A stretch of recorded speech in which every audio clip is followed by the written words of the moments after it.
How did the natural rights of blacks change as a result of the development of American democracy from 1770s to 1830s?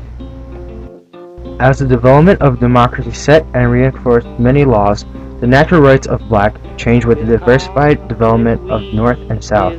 Due to the different ideas and demands of African American, northern states supported the blacks and abolished slavery, while southern states used more black slaves and set laws against them.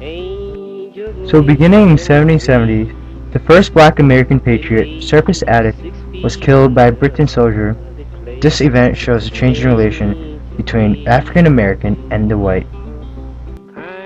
In 1776, the Declaration was written. It protected the natural rights of people in America. Yet, there is a dilemma of whether a black is considered an American citizen. Thus, this created the difference between North and South.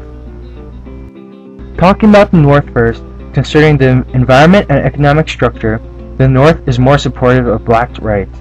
The demand of black labor weren't as great as in the South. People were more aware of blacks considered as people, American citizens. In 1787, slavery becomes illegal in the Northwest Territory, such like Ohio, Indiana, Illinois, Michigan, and Minnesota. In 1799, the Gradual Manumission Act freed more black slaves. In 1808, transatlantic trade, which is a trade of slavery, was made illegal. Congress stopped the importation of slaves from Africa.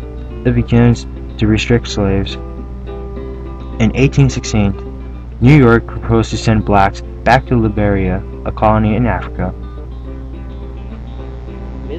While favorable circumstances for African American occurred in the North, the black in the South did not enjoy such privileges.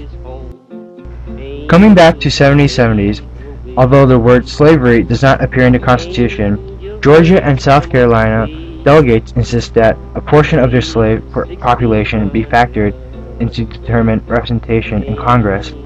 The Fugitive Slave Clause affirmed the rights to slaveholders to reclaim runaways, and Southerners want a constitutional guarantee that the slave trade, which had resumed after the war, would continue unabated for the next 20 years.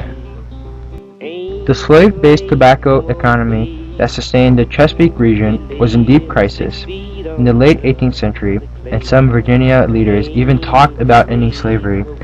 However, technological innovations to process cotton soon gave new life to slavery, which would flourish in the new nation as never before. In 1793, the Fugitive Slave Act guaranteed the right of a slaveholder to recover an escaped slave. With great technological innovations and geographic expansions, the demand of labor therefore increased significantly. By 1820s, all of the northern states had outlawed slavery, but the rise of cotton made the enormous profit of the slave system irresistible to most white Southerners. This trend, with difference for black roles, could be traced back to the basic development. Northern states were built along ports with limited land, therefore the North has created a more diversified economic structure. Under this kind of system, there is not a great demand for black labor. Thus, the democratic government passed laws consenting the majority's will, which is to support black rights. However, with mass amount of land and limited ports, the South developed an economic system with single labor demand, such like the mass production of tobacco or cotton. Under this kind of system, there is a limited diversity. The main way to make money is to produce these products. Therefore, a large demand of black labor is required. The white landowners are the people who have power within the states. They have major influence with making laws, which many restricted the rights of blacks. Even though the federal government united the states, there was still a trend that separated the North and South. Also, the federal government did not clearly unify the laws of blacks. Therefore, as democracy has developed, the individual rights of North blacks increased, while individual rights of South blacks decreased, due to the economic development and demand of black labor.